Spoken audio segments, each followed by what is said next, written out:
I think you could argue it has always been the case that even to the degree that the sort of Herzlian Zionist idea was that this was a replacement for Judaism,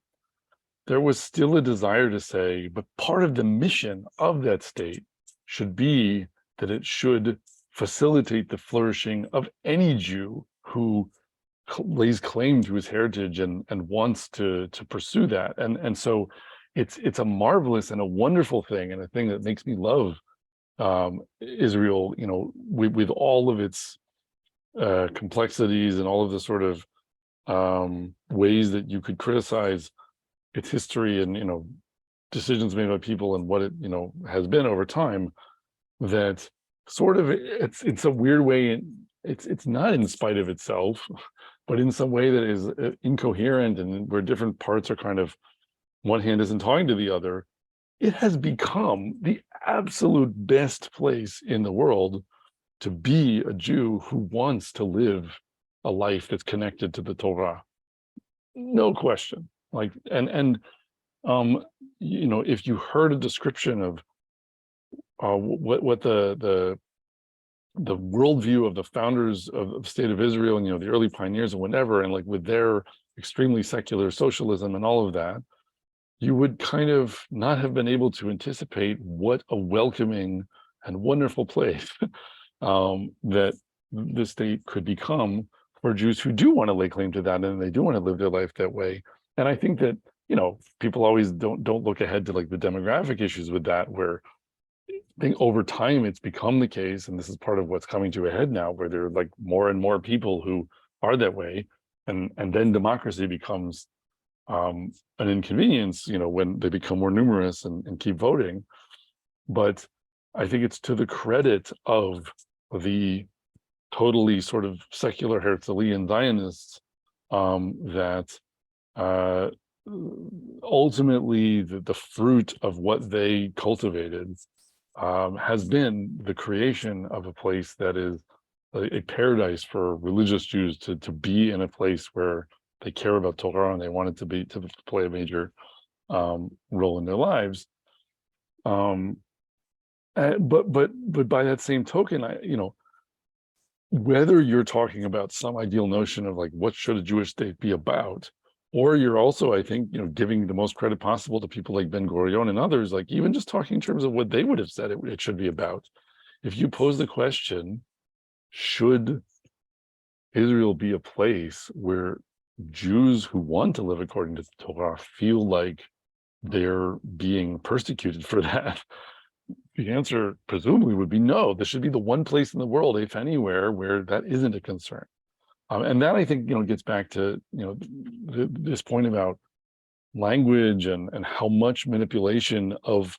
the outcome of an argument comes from letting someone define the terms of the discussion. Because again, part of the things that's hiding the background here is not just about democracy in the court and what the best procedures are, but all the stuff that people think about when they think, well, once we curtail the power of the court, what's going to happen next? People who are very animated about this issue, I think, with the way they're looking at it is, it's been presented to them as like, do you want to live in a democracy, or do you want to live in a theocracy, right? Do you want to live in a society that has all of this kind of individual liberty and protection of the rights of lots of different kinds of people to live lots of different kinds of ways? Or do you want to live in, Iran under the Ayatollah, except in like a Jewish version of that? And that dichotomy, the idea of democracy versus theocracy, like the way it's being presented in that way by many people, when they're trying to whip up people's sense of how dire the situation is, that characterization of the choice is an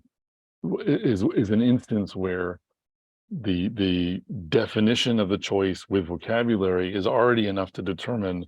how most people will feel about the outcome. But that's I think a very I would say manipulative characterization of what the real choice is, because you could pose the question in a different way and say, look, should there be a country in the world where not about theocracy and imposing everything on everyone and putting a gun to everyone's head and making them be super super religious or whatever, which we have really almost never seen in all of Jewish history in a Jewish context, and is really something that we look to other kinds of religious ideologies where things like that have happened, especially in the Christian and Islamic world at various points in history and places, and then project that onto ourselves and worry that we're going to do that, even though there's a lot of evidence that we're not so capable of doing that to ourselves to the same degree. But even leaving that aside, let's pose the question a different way. What about just the following issue? A Jew who wants to live according to the Torah in the state of Israel, should it be the case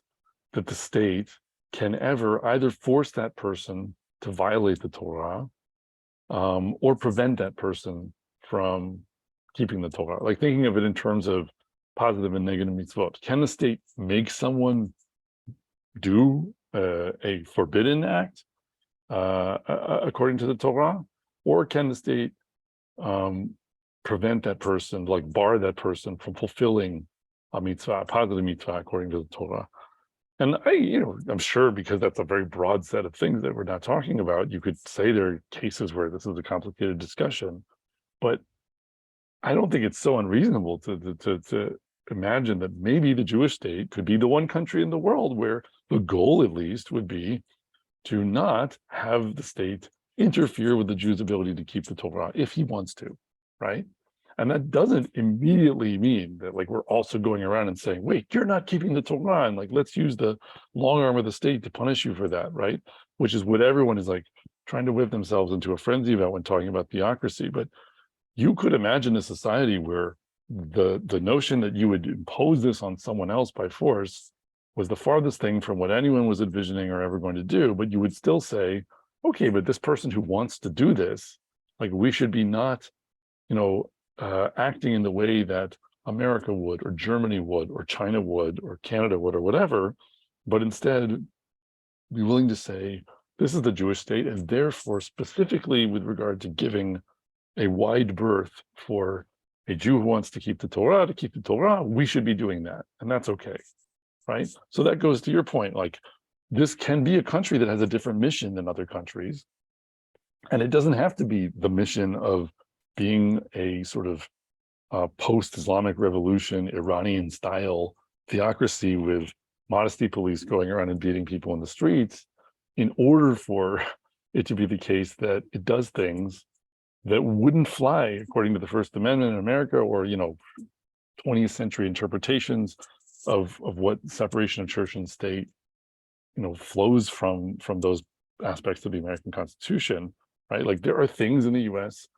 that you would say maybe it doesn't make sense according to the Constitution to let the state favor one religion, and make more of a wide berth for its fulfillment than others because of the problem of having an established religion.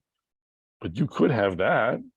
without having oppressive, coercive theocracy. But no one is really talking in those terms. It's like, do you want democracy or do you want theocracy? And I think that the voice that's not heard in that whole discussion is, if given, like, there's a whole lot about the Torah that makes it complicated and that will always put it, into a bit of friction with a society that's not run with Jews in mind. If that's the case, should it be the case that the Jewish state is different than that, or is it fine and dandy that because of our Zionism and because of our, because Zionism is actually, as it turns out, based on having an oligarchical priesthood of ethnically Jewish secularists imposing strictures on the people in the Zionist state that sometimes either might force them to violate the Torah against their will, or might prevent them from keeping the Torah when they want to, that's how it has to be. That if someone wants to make that case, then fine, but like, be open about that. Like, let that be the argument, because I think that maybe is a point where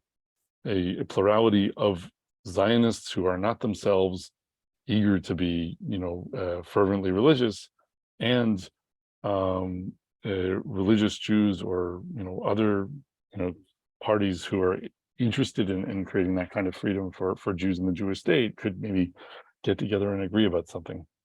We would like to encourage our viewers to share these videos with friends and send in your responses. If you would like to obtain Birkon Nusach Eretz Yisrael or invite the rabbi for a speaking engagement, please email us at office@machonshilo.org.